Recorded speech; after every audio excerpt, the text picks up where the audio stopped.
Assalamualaikum semua. Bertemu lagi kita di channel Masak Apa Bosku. Kali ni kita akan ke Bumi Kenyalang pula. Resepi kali ni adalah hasil perkongsian daripada Puan Sharifah Norliza dari Kota Samarahan, Sarawak. Kita akan belajar daripada cara pembuatan pes sehingga terjadinya laksa Sarawak. Jadi lepas ni kalau terasa nak makan, tak payah susah-susah nak cari kat mana nak beli pes. Kita boleh buat sendiri je laksa Sarawak.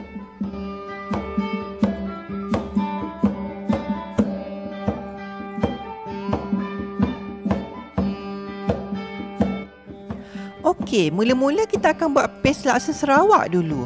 Antara bahan-bahan yang kita perlukan adalah seinci lengkuas, 1/4 cawan bijan yang telah disangai,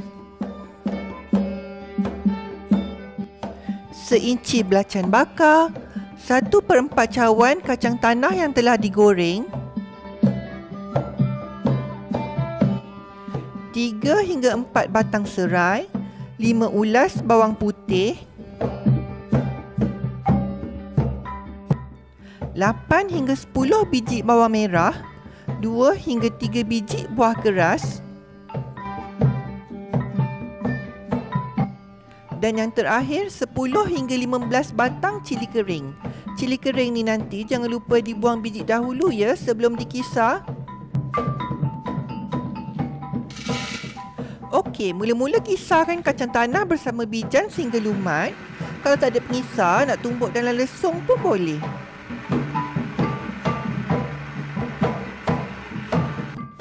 Kemudian kisarkan pula bahan selebihnya.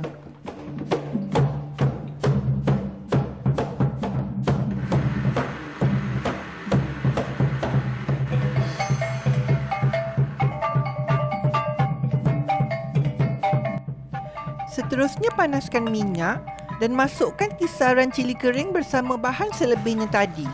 Tumiskan sehingga naik minyak.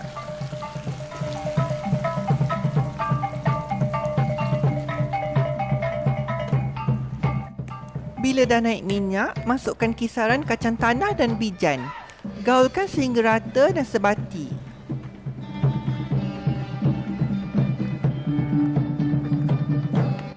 Seterusnya, masukkan 1 sudu kecil jintan manis, 1 sudu kecil jintan putih, dan yang terakhir 1 sudu kecil serbuk ketumbar. Gaul rata dan tumis sehingga warna tumisan menjadi sedikit gelap dan sedikit kering. Seterusnya kita akan buat kuah laksa pula. Antara bahan-bahan yang kita perlukan adalah 250 ml santan pekat, 400 gram udang,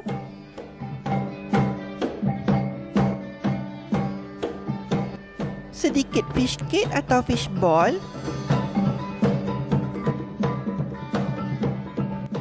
2 batang serai, dan yang terakhir mihun. Mihun ni kita akan makan bersama kuah laksa nanti. Okey, mula-mula masukkan 2 liter air ke dalam kuali. Kemudian masukkan serai yang telah dititik beserta udang. Rebuskan udang sehingga masak, kemudian keluarkan.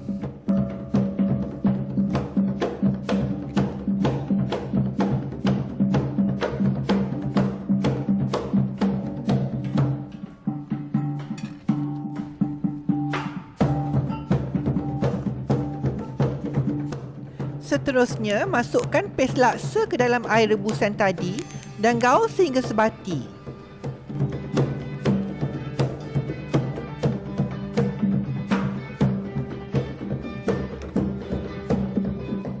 Kemudian masukkan pula fish cake atau fish ball. Bila kuah dah mendidih, masukkan pula santan pekat. Masak sehingga kuah menjadi sedikit pekat.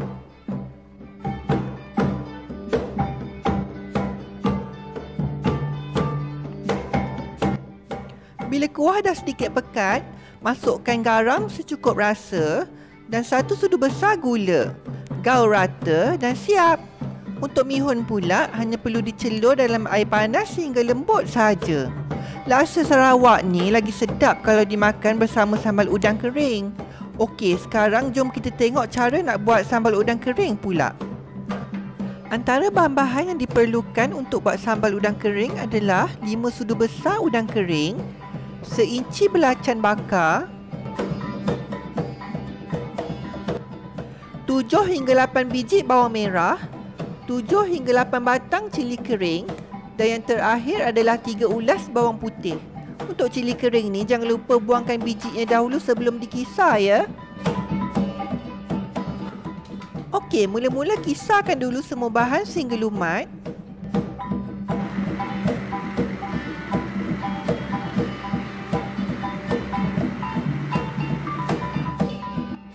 Kemudian tumiskan kisaran tadi sehingga naik minyak.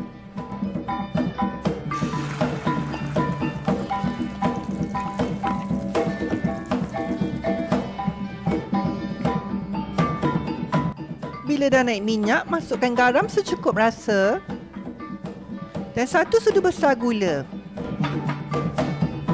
Seterusnya masukkan sedikit air asam jawa dan masak sehingga sambal menjadi sedikit pekat.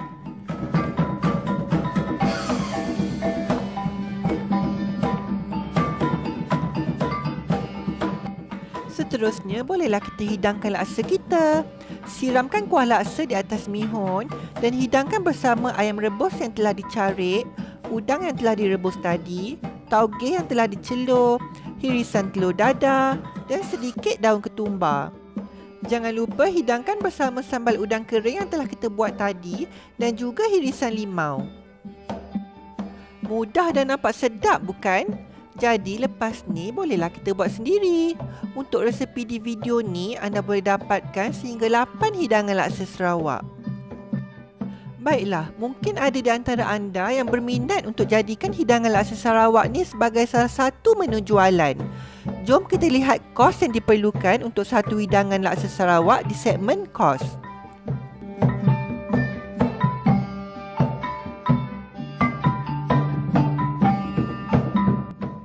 Ini bermakna kos bagi satu hidangan laksa Sarawak hanyalah RM2.80 sahaja. Sangat-sangat berbaloi bukan? Untuk harga akhir jualan bergantung kepada strategi perniagaan masing-masing. Jika anda sukakan video di channel ini, jangan lupa untuk tekan subscribe, like dan share agar lebih ramai rakan-rakan anda dapat berkongsi ilmu yang telah diberikan. Jangan lupa juga untuk nyalakan tombol loceng agar anda tidak terlepas video-video lain di masa hadapan. Untuk sebarang pertanyaan atau cadangan, boleh tinggalkan di ruangan komen di bawah. Semoga kita berjumpa lagi di video seterusnya. Don't forget to subscribe.